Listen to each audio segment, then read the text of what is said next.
the older I'm getting, the more prevalent it is, these like manic episodes and stuff like that. And, it's been very interesting learning about it. And,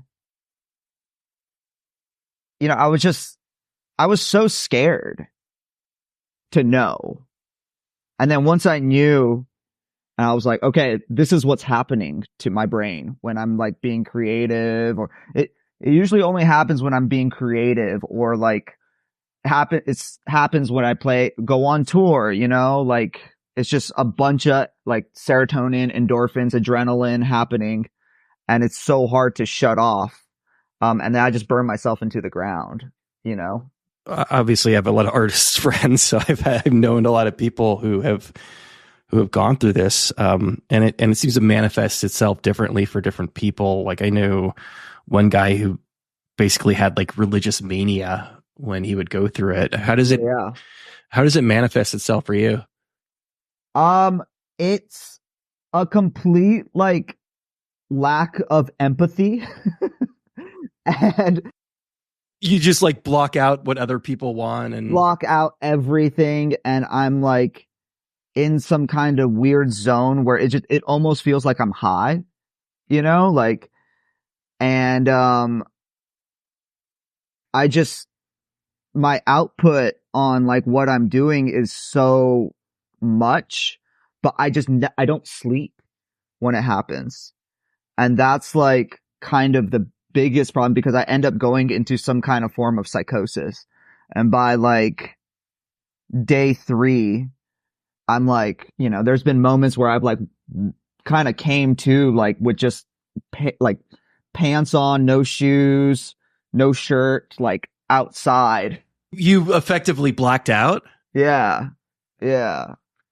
I think during, my time, like drugs and alcohol were a way to kind of maintain it, like I would get so drunk or so fucked up that it would help in like quote unquote help, for me to crash. But that's just not sustainable. No. Yeah, I've found that too as I've gotten older. It like your body just reacts in different ways. I was going through some health stuff earlier, and I got some CAT scans done. And let's just say I'm glad I stopped drinking when I did, because anything that's bad in there would be so much worse if I was still drinking whiskey, a couple times a week. Yeah. It's tough. It's a tough. Honestly, it just really started coming to fruition, the older I got. Like I started just noticing it more, and you can't beat time, like it just happens, and you got to learn how to adapt with it, there's just like a certain energy and a certain creative energy that you have in your 20s. Maybe it was easy to kind of mistake this for some form of that. No, 100%. It's just a lot. Like it felt more like, like what you're saying. It's just like I was like in the zone, being creative, like this is who I am, It's just really hard to maintain. And then there's just the whole thing of like, okay, is this how I write music? Is this like a necessary part of it? There's just that whole thing. And that's something that artists have struggled with for as long as psych meds have been available. I'll admit that like I've been on antidepressants and anti-anxieties over the years, and I've had bad experiences with them, and I'm completely sympathetic to the idea that some forms of medication can blunt your creativity. Yeah. The way I started looking at it is, well, I just rather write shittier songs. Honestly, I just rather write shittier songs and have some form of normalcy, in my life, because I notice it doesn't really happen as much if I'm really strict on routine. If I'm like, okay, I wake up at this time, I do my journal, I work out, I meditate. When I write music, I take very strict breaks, like I have to have like some kind of like, it has to be almost like a military routine. And somehow that really does help me, but it's kind of impossible to do that when I'm on the road so much. I relate to all of that. I really need to get back into meditation. It was one of those things. Like I recently went to my first in-person yoga class, and these are the sorts of things. I mean, you're from Hawaii, you're in California now. I'm from Northern California. I went to school in Santa Cruz. I'm very in tune with the like hippie lifestyle and a lot of those things. But there was still something in myself that I felt like I had to get over in order to really kind of engage with something like yoga. Yeah, no, I get that. It's some hippy dippy bullshit. That's what it is. It is. It is for sure. It is for sure. But at the same time, it's like, I don't know. I like, maybe this is maybe an under discussed part of getting older, especially as somebody who, was very into punk music. Is this idea of, I know in therapy, they call it, core beliefs. These things that like you've held on to your entire life and never really questioned. And that's an important part of getting older, is questioning why you continue to do the things you do. Yeah. You get stuck in your patterns. It's real easy. It's real easy. But it's not to say that it doesn't work. Like, I go to yoga. I do yoga. I like that hippy dippy bullshit. You know what I mean? Like it works, And I started just thinking about it. Like, for me, it kind of started with journaling. If it's going to make me 1% better, that's 1% better. You know what I mean? Like, it's really hard to kind of gauge everything, but yeah. Granted, this is a lesson that we either learn or face the consequences, but that you've had to learn a couple of times that it's not worth sacrificing your body, and that second, it's not worth sacrificing your mind just for the sake of creativity. Yeah. Yeah, it's a tough one, because it's just, I feel so at home, and I feel like I'm in such a like flow state when I'm writing music, like it's one of those things where it's like I start, and then next thing you know, it's 2 hours, 3 hours later, I'm just like, oh shit, I have like a song, That's not to say it's that song is finished. It's just like, I call them drafts. Like I do so many demos before the actual recording. You gotta try it. Honestly, like I didn't know it was a real problem. And the way that I was like thinking about it is the way I was thinking about it is just like, oh, this is just who I am. I'm going to go through these ups and downs, really high highs, really low lows.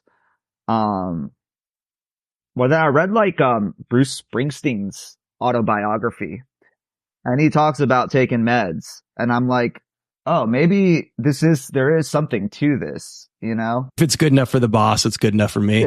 Yeah, exactly.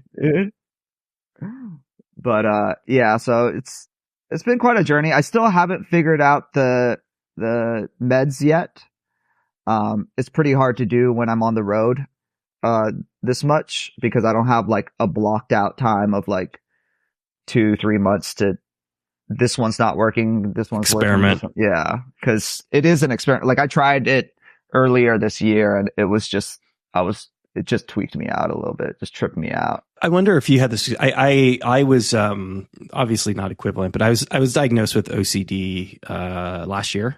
Yeah, it's that scene in the movie where they like flash back to all of the earlier scenes, like The Usual Suspects or something, and like suddenly they all make sense. Yeah. You know what I mean? It's like where it's just like, oh, obviously this doesn't excuse anything that I've done, but man, like it's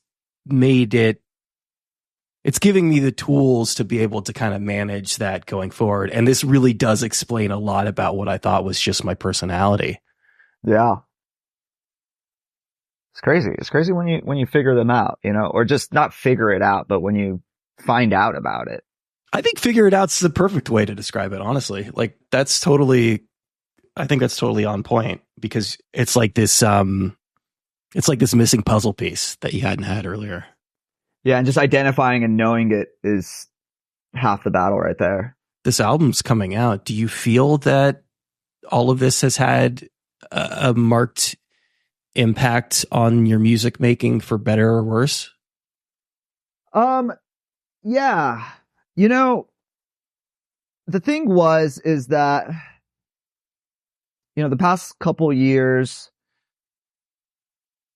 during the pandemic, and then a couple years after the pandemic, I started writing for other people, you know, like doing a bunch of co-writes, and that was really fun and really easy. It took a lot of pressure off of what I make, you know. It's just, I'm able to just like, blah, here's a hook, here's some lyrics, here's a riff or whatever. And then when it came time to like do the Fiddler record, start writing the Fiddler record, I was like kind of scared to drop in on the wave because I didn't want to go manic. So it was like this. The wave being the process of making a record? Yeah. And I didn't realize I was doing that, you know, like I would write a bunch of songs, keep writing, but then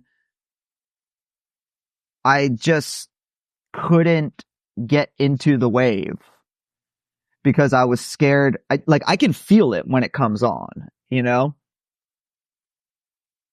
So once I was like, and that's kind of when I started going into therapy. Like I started going to therapy to figure this out. Like I was like, hey, help me write songs, Mr. Therapist. It's not even like I was trying to figure out my like mental health. It was like, I got to put a new album out at some point. Yeah. And, we kind of discovered through like trial and error is like I had this like kind of wall that was like, I didn't want to drop into this manic state, you know? So then I just started doing it and just trying to maintain the manicness and the mania. And I just had to deal with it. You know, I kind of discovered the drafts way for me. Like it helps me maintain like my sanity a little bit, where I can do a demo and then just wait a day, do another demo of it, wait another day, do another demo, you know? So that helped me kind of like not go full on, you know? And probably not doing meth and heroin probably helped. Couldn't hurt. Yeah, it couldn't hurt. I was under the impression that was something that had happened earlier, but is that a relatively recent occurrence, getting just totally sober?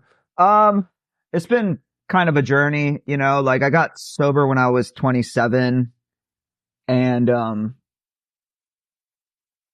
I stayed sober, like full on sober for like 5 years or so, 4 or 5 years. And then just started dipping back in, drinking, blah, blah, blah. And then during the pandemic, I kind of went a little cuckoo bananas.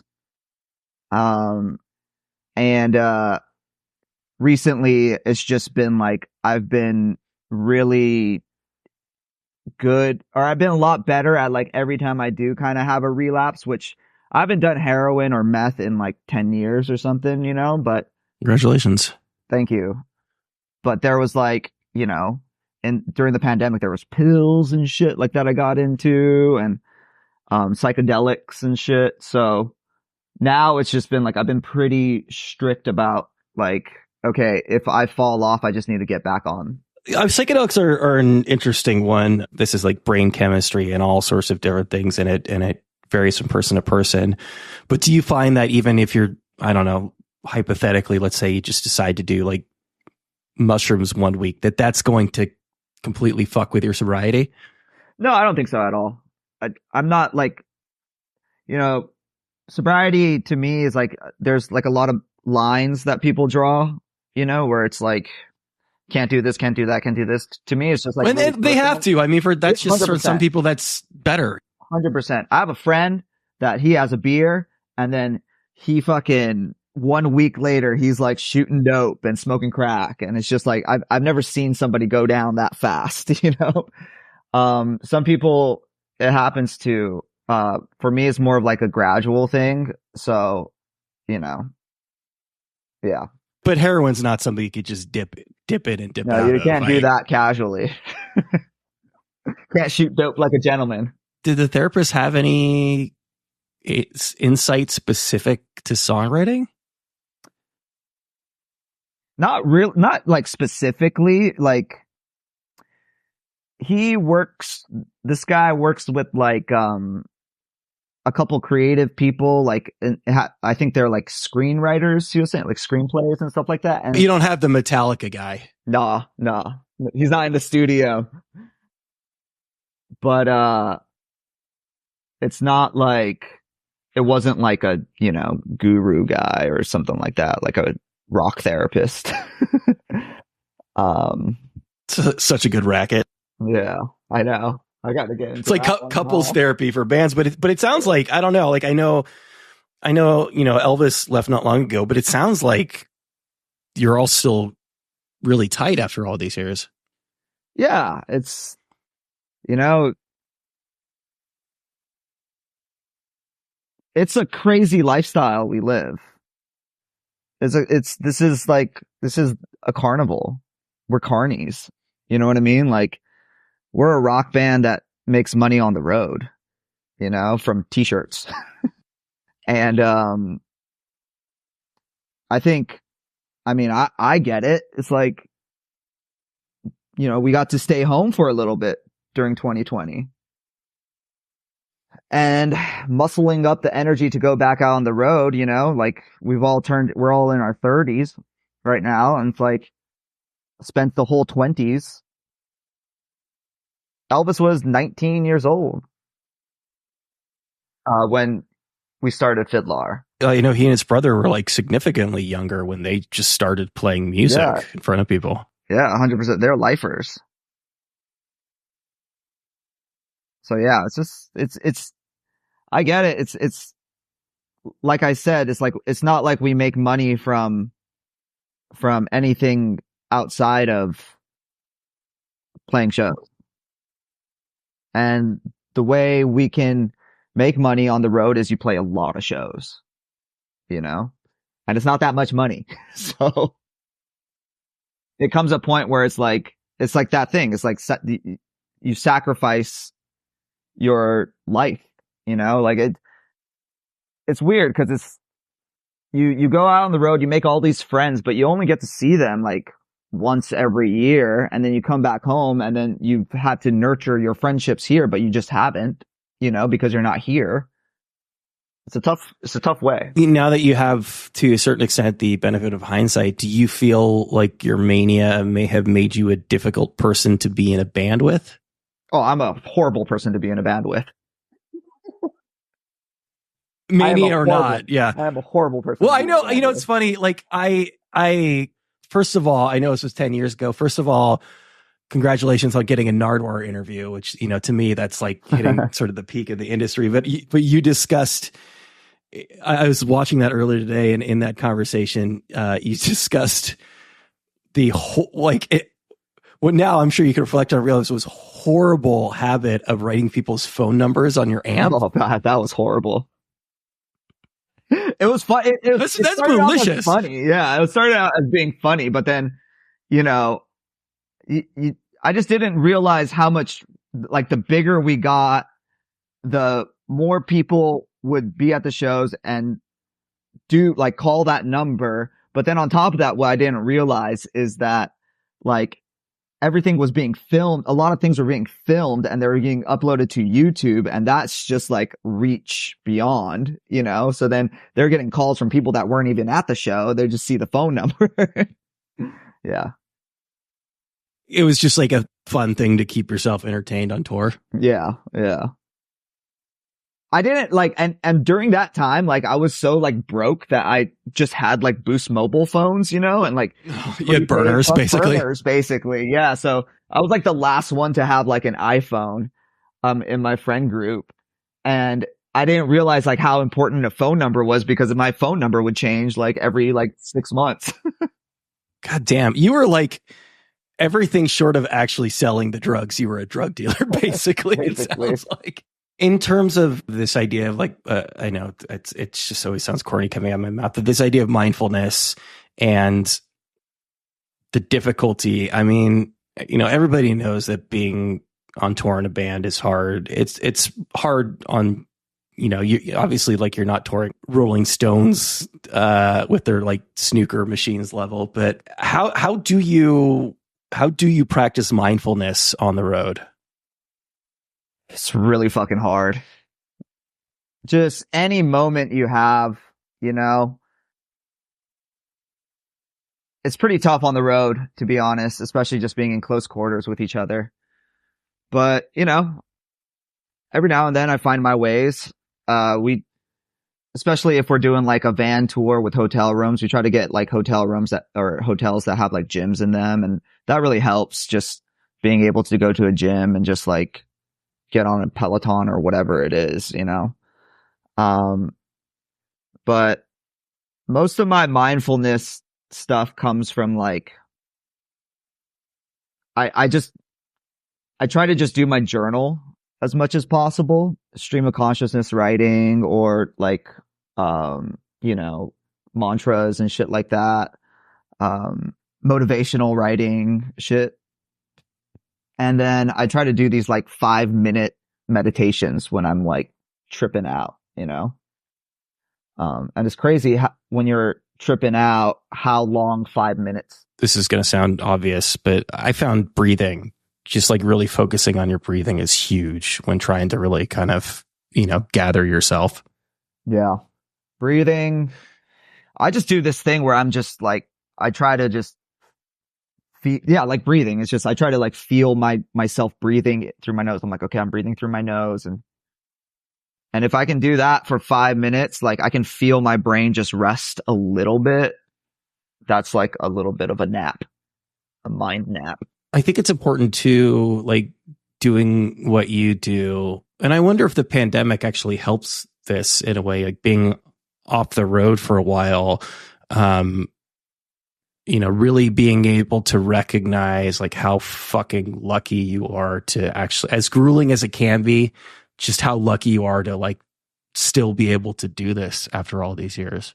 100%. That was the toughest part, is just not being able to tour, like I write songs to play shows, like that's the drug for me, is playing the shows. It's just a crazy adrenaline and it's just fun, but yeah, it's definitely a wild one. I'm very blessed to do this. 100, like very blessed to do this. And I'm not like complaining about it or anything like that. It's like, the grass is greener kind of mentality. Probably going to be playing shows for the rest of my life. This is what I love to do. Maintaining it is, it's the turtle that wins the race here. I like your metaphors. The surfing one, especially, I could never quite figure out how to do it, but I like surfing metaphors in general. And the one that you gave earlier makes a lot of sense in terms of it's such an important part to just know when to drop in and to know like which waves are worth riding. Yeah. That's it. It started with like my dad's a surfboard shaper, so I grew up surfing, and he would always say is like, you never remember a wave. And that tripped me out because he's totally right. Like if I catch a wave, I don't remember the things I do on the wave or anything like that. It's like an instant flow state, and then it's done and you're like, whoa, and that to me is like writing a song or playing a show is just like an instant kind of flow state, dropping in on the wave, But you gotta wipe out. You're gonna wipe out sometimes. That's life, man. Hopefully you make it out the other side. Yeah. How do you, go sort of with all these changes that you're making in your life, like from a creative standpoint, is it harder to enter that flow state? Not anymore. It was like a couple years ago. It was like just trying to figure out how to do it again. It's like I said, it's like you got to know when to. You got to find the good wave, you know? Yeah. And you just got to listen to your gut on that. You know, if sometimes I'll wake up in the middle of the night and be like, oh shit, I got this like little hook in my head. And I just got to be like, okay, I got to go record this right now, you know? And I used to always do that, but then I used to listen back and be like, oh, this is a bad idea. Or I would make a demo and the demo would sound bad and I would just be like, no, this is bad. Throw it away. It's like, that's when I started just doing like these drafts where I'm just like, okay, this is the first demo. And then I'll play it on the piano and make a demo of it on the piano or play it on the electric guitar. Cause most of my songs start off with either like acoustic guitar or ukulele. I write a lot on the ukulele. And I just kind of have to figure out how to do it. And by the time we get the song's kind of finished, we get into the rehearsal space. The kind of mantra when we're doing it is like, how do we make this go off live? That's kind of like our metric is like in the studio, you're thinking about how it's going to play on stage. Yeah. That's kind of the baseline, you know, of it. The foundation. And then we just add stuff on top of it that's necessary. Most of it's just taking stuff out. That's usually the big part. It's just like being like, okay, now take this part out, take this part out, take this part out. The saying is basically writing is editing. Yeah. Which is true.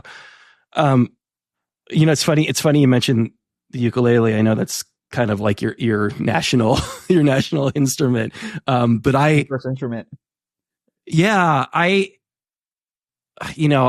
never been very musical. Obviously I like music, but you know, I played guitar for years. I never really got anywhere. And then during the pandemic, I got a ukulele and I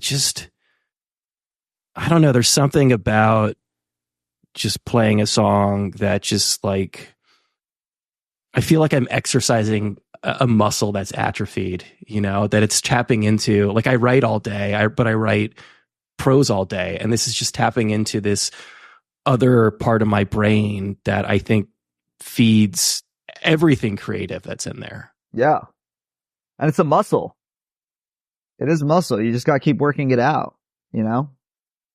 I mean, it's just a classic thing. You know, my girlfriend works a lot with Weezer, and Rivers was telling me, like, I guess Island in the Sun was number 74 in a list of 100 demos or something. You know what I mean? Like he writes so much, and that doesn't surprise me at all. Like I didn't know that, but I'm also not surprised at all. And it's kind of like the more you do it, the better you get at it, you know? It's not like I can just like, all right, we got to write an album. Here's 13 songs. No, there's like 50 songs, you know? And then you just kind of dwindle down to like, okay, you know, which ones are the best and which ones, like I started like fitting ideas into each other. It's like, oh wait, that chorus in this thing would be a good verse in this thing. Da-da-da-da-da. That's a good problem to have. It's much better to have too many songs than too few songs. True. Very true. The thing about surfing, a thing about surfing, right? Surfing as a metaphor is like you can't make a wave. You can't force a wave. But when we're talking about flow state, when we're talking about the creative process, like I'm sure there are days where you feel like you need to just kind of wood shop or whatever. Can you kind of like at least jumpstart the creative process? Yeah, I do it by like, you know, that's the thing about with drugs and alcohol, which was kind of great, is it was just a constant source of inspiration, you know, like and you just get into these crazy fucking situations and crazy stories. But once that goes away, once it starts getting into a darker place, you can't really rely on inspiration all the time. What it kind of boils down is just to doing the work. And the work is, like I said, journaling. I started just even just jamming. Like I started going to guitar. I started taking guitar lessons. Yeah. I started learning how to play the drums. A big one for me is learning a different recording software, a different DAW. And the way I look at it is if you buy gym membership or if you get a Fitbit or whatever, you're going to go to the gym. If you buy a new guitar pedal, you're probably going to play guitar, You'd be surprised. Yeah, I know, 100%. I say that, but then I'm I don't know, I have 1,000 guitar pedals. But I'll just, if I'm not feeling if I'm not oh, I need to write a song, I'll just do other things that I know will help it. Reading helps a lot. Also, just honestly, a big one too was getting off of social media. I started noticing anytime I was bored and walking around or waiting for something, I would pull out my phone and just fucking swipe out, And once I stopped doing that, I started noticing, I started thinking about ideas and songs more, You said something along the lines of drugs and alcohol being a good source of inspiration. What did you mean by that? It's just the things you get into, or? Yeah, just the stories that come out, the people that you're with, the crazy shit people say, the crazy shit you say. It's just not very sustainable after a while, And when you find yourself in a place where you're intentionally getting into trouble to get a song, that is not healthy. That's a bad pattern to get. That's a really hard pattern to get out of, and it's almost like a subconscious pattern that happens. You create drama in your life, to do that. It's crazy. But it strikes me that you, even from the earliest days of the band, that you've never had an issue being open on records. That you you can write some pretty intimate stuff. Yeah. It all comes from a place of just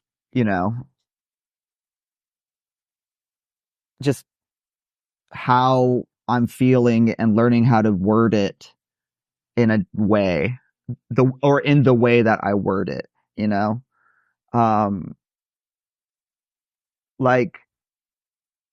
I also growing up in Hawaii, my grammar and my English wasn't that great, my King's English, we grew up speaking Pidgin.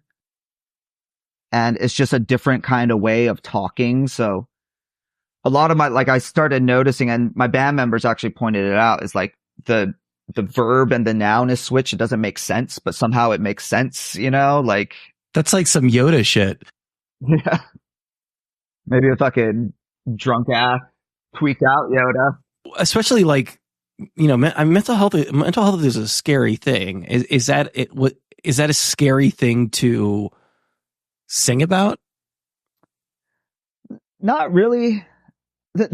For me, what's scary to sing about bar is set so low.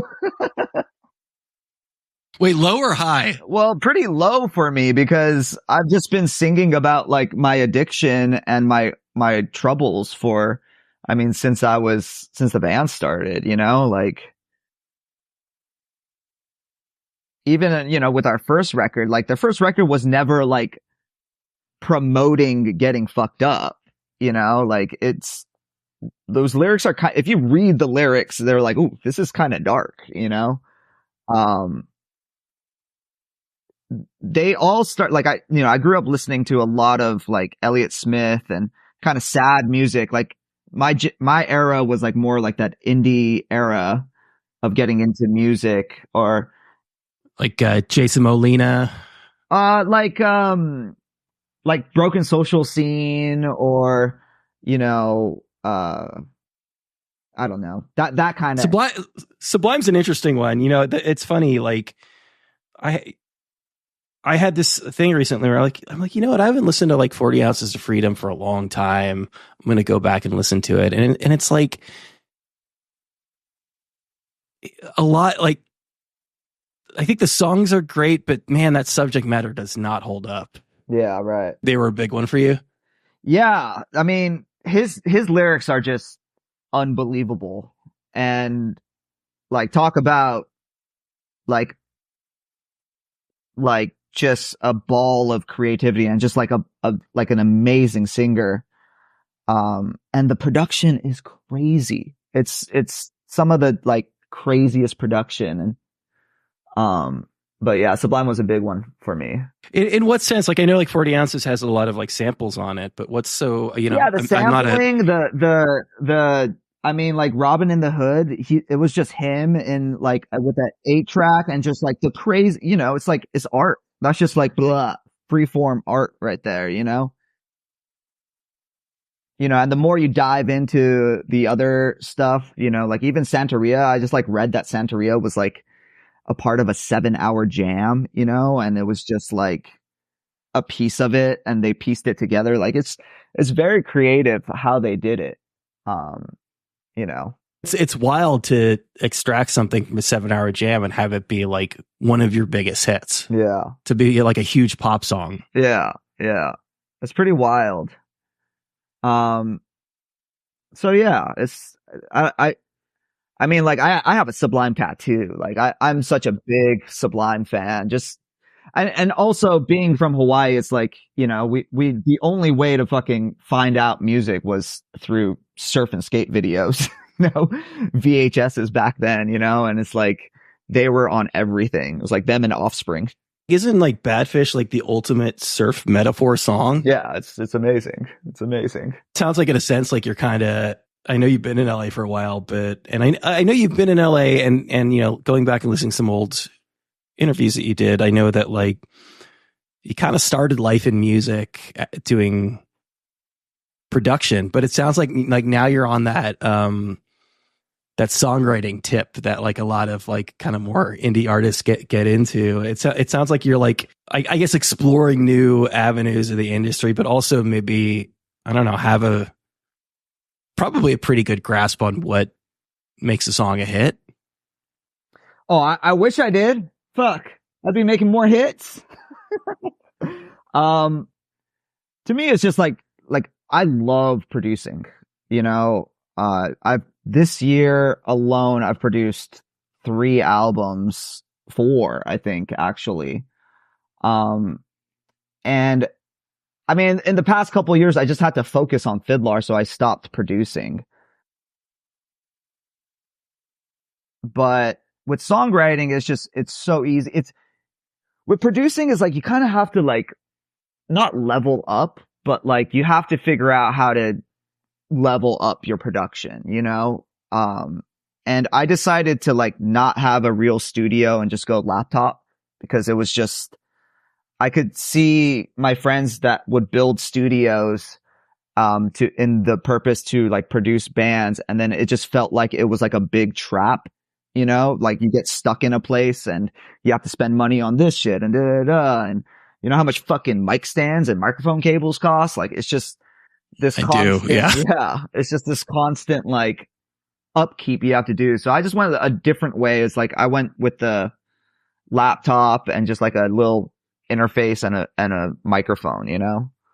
And I just started learning how to use these softwares more. You were on that pretty early, and I know that like I remember the pushback against Pro Tools, and I think at the time, to a certain extent, it was warranted because it just didn't sound as good as it sounds now. But it seems like you were just willing to embrace that stuff pretty quickly. Yeah, I mean, it was the cheapest way to do something. Yeah, that's fair. Yeah, that's interesting, right? I mean, I've had this conversation with a million people, and I've never contextualized it that way, because it's like, I just remember like, oh, like doing this on a computer isn't punk, but like in a weird way, it kind of is, right? Because it's the easiest way to get in. It's the most punk. To me, the most punk shit is like a fucking laptop with GarageBand, auto-tune on, and fucking Scarlett, and just making Kesha records. Yeah, just plugging straight in, use the amp simulator. Like, that's like whatever it takes to get to that thing. You know what I mean? Like, that to me is like, you know, the sickest part. I don't hear a lot of people. It seems like in a funny way, you kind of went at it backwards, because it you know, I don't hear a lot of people who are like, yeah, as a kid, I always dreamed of producing a record. Like everybody dreams of being in a band, but that wasn't you. Yeah. For me, like, honestly, it was good news for people who love bad news. When I heard that record, I was like, wait, what is this, dude? And I just started looking up, like, what is this? Like, how do they make this? You know? And then I looked up, I was like, oh, this producer, Dennis Herring. And then I researched him, and oh, he did this other record, and And this was like before I had internet in Hawaii, you know, like the area I grew up in, we got internet like way later. So it was just like kind of trial and error and just finding different records at stores and shit. Cause I have this too. Like I'm like pretty convinced that I'm on the spectrum, and one of the many reasons why I think so is because this probably plays into being manic too, but like scratching that itch and finding a little piece of something and just wanting to learn everything about it instantly. Yeah. Yeah. Yeah. I know that feeling. Get stoked on something and you're just like, oh, it's like, it hits that like endorphins or whatever, you know, like. And what I loved about, especially with that record, is just like I could listen to it and I could like see things basically. It's such a visual way of hearing sounds. And it's just like, oh wow, look at this, like these horns. And, you know, it just made me feel like I was in this, it's like reading a comic book or something. And like you're in this own little world, you know? Whereas like before I was just like listening to like Smash by Offspring, and it's just like guitar, vocals, bass, drums, you know, like I didn't really get into production then. And it kind of like went hand in hand with me for like, that's when I started learning about computers and learning how to record stuff. And going back and like listening to you talk about your early days and how you got into this, I know that it was that kind of relationship with Rob Schnaff who really like connected you to the bands. But there's this kind of like period of the timeline I'm trying to figure out where, you know, you've been very upfront about this. You were, I guess, what they would call troubled youth, right? And, you know, that led you to Mexico and that led you to California. But what is that? How do you bridge that into like getting in with this like super professional, well-known music producer? Knocked on the door. Oh yeah. Yeah. I moved to LA and just knocked on a bunch of studios and was like, can I intern? Really?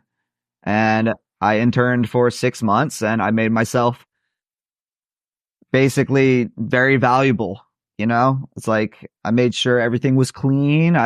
Whatever they wanted, I would get. I would just be a fly on the wall, ask questions, you know. And when they were done, I would just stay in the studio and I would write songs and learn how to use the studio. And that's kind of how the first record started, is just learning how to use the studio. Listen, I've never been a big risk taker. You clearly like are a lot more prone to that. And it sounds like the way you were able to find success was to completely dive into something and just not have a safety net and not have a backup plan. 100%. I mean, like our name is Fuck It Dog, Life's a Risk. It's definitely a bunch of like, you know, I was working for Rob Schnapp. I was making pretty good money at that time, like for being how young I was. And I quit that to do Fiddler, you know, and it was very scary. It was like I went from recording really cool bands to delivering pizza, you know, and it was frightening, but you have to drop in on the wave, dude. Can't catch a wave if you don't drop in.